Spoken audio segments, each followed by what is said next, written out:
Zap zap zap zap zap zap zap zap zap zap.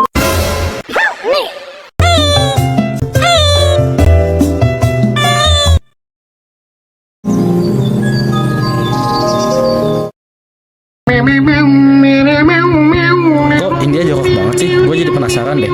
Apa sih yang bagus di sana? Kle, gitu-gitu juga ada tokoh yang keren tahu dari sana. Hah? Emang siapa tuh? Lu tahu Mahatma Gandhi nggak? Oh iya. Gue sempet baca sih beberapa cerita soal dia. Nih gue ceritain lebih dalam ya. Awalnya Mahatma Gandhi itu cuma remaja yang cupu, sampai akhirnya jadi sosok legendaris yang mengubah dunia. Mohandas Karamchand Gandhi atau yang dikenal sebagai Mahatma Gandhi lahir pada 2 Oktober 1869 di Porbandar, India. Keluarganya Gandhi ini termasuk yang taat banget nih sama ajaran Hindu. Gandhi sekolah di Kathiawar High School di Rajkot. Dan sebenarnya dia itu kalau dilihat dalam prestasi akademisnya nih, dia tuh nggak terlalu menonjol, kayak murid biasa aja gitu. Gede banget lu ngerendahin seorang Mahatma Gandhi. Gue ngomong gitu bukan bermaksud gimana. Tapi ini berdasarkan cerita Gandhi sendiri yang ditulis di bukunya yang berjudul All Men Are Brothers. Oh iya, terus dia juga melanjutkan kuliahnya di Inggris dengan menempuh pendidikan hukum. Jadi pastinya dia nih paham banget loh soal sistem hukum dan keadilan. Nah, terus kalau nggak salah juga pergerakan pertama dia tuh pas kena diskriminasi di Afrika Selatan ya? Bener banget, dia diusir dari gerbong kelas 1 kereta api, padahal dia punya tiket yang sah loh. Hal ini terjadi cuma karena dia bukan orang kulit putih. Sepanjang dia tinggal selama 21 tahun di Afrika Selatan, Gandhi memimpin perjuangan melawan hukum diskriminatif terhadap orang India yang tinggal di sana. Caranya dengan menerapkan strategi apa, hayo? Kira-kira lu bisa nebak nggak? Kalau nggak salah Fabian Satya, maksudnya Satya apa gitulah pokoknya. Namanya ahimsa atau non kekerasan. Ini tuh salah satu dari 4 prinsip Gandhi. Ketiga prinsip lainnya yakni Satyagraha, yang tadi lu sebutin Satya itu tuh artinya prinsip non kooperasi atau menolak kerjasama dengan pihak asing. Lalu ada Hartal atau mogok kerja dalam bentuk melawan pemerintahan Inggris, dan ada Swadesi atau cinta tanah air dengan menggunakan produk dalam negeri, dengan melakukan praktik kadar juga nih, atau meminta dan menenun sendiri. Nah, itu maksud gua. Terus lu tahu nggak lanjutannya gimana? Nah, si Gandhi ini tuh balik lagi ke India nggak sih tahun 1915? Soalnya dia tuh lihat rakyat India tuh menderita dijajah Inggris, mulai dari eksploitasi ekonomi sampai sistem kasta yang makin memperburuk kesenjangan sosial. Nah iya, Gandhi menyaksikan sendiri penderitaan para petani sama buruh yang terpaksa membayar pajak yang tinggi. Lebih mirisnya nih, mereka mengalami hal tersebut dalam kondisi gagal panen. Oh iya, sama gue inget banget Gandhi juga menentang keras hukum kolonial yang nggak adil, kayak monopoli garam Inggris yang maksa rakyat India tuh buat beli garam dari pemerintah dengan harga yang sangat tinggi. Baru mau gua bahas, tapi memang bener sih yang lu ceritain tadi. Padahal garam tuh bisa ditemuin di pesisir India. Kasian banget ya. Tapi dipikir-pikir juga Gandhi keren banget. Dari semua kejadian itu, dia jadi terdorong untuk memperjuangkan keadilan dan kemerdekaan di India. Pasti perjuangan dia nggak mulus-mulus aja dong.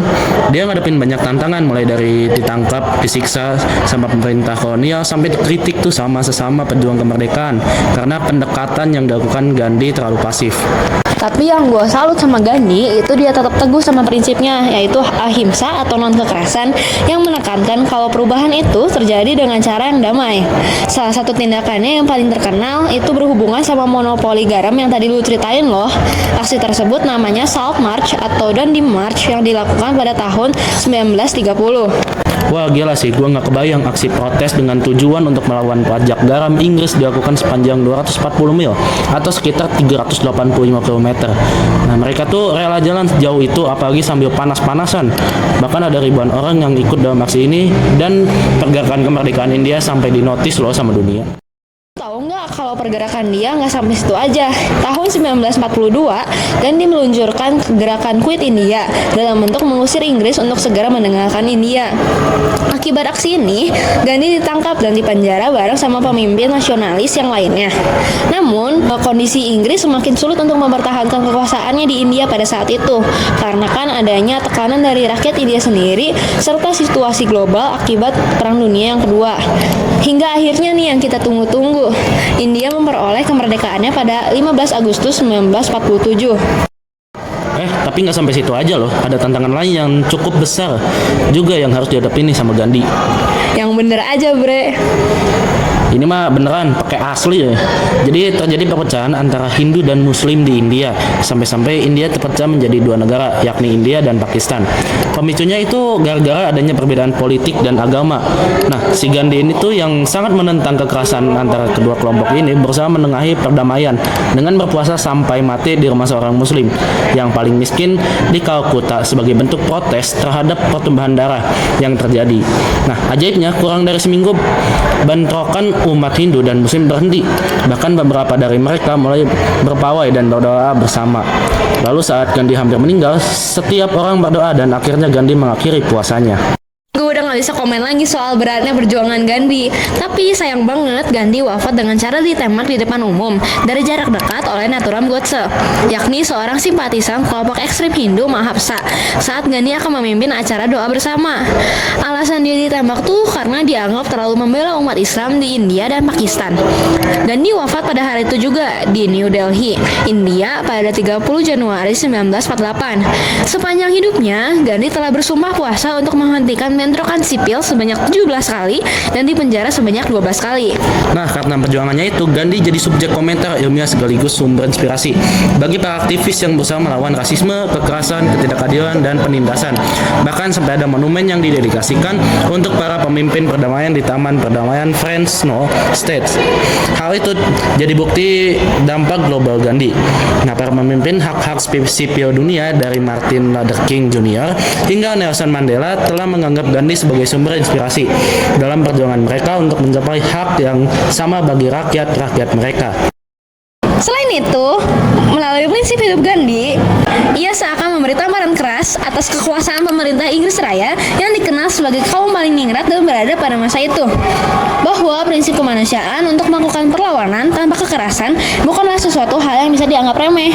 Namun, di balik semua hal positif tersebut, di dunia modern saat ini ada sebagian dari akademisi yang menilai bahwa tindakan Gandhi untuk menuntut kebebasan India dari Inggris Raya kurang strategis karena terlalu cepat.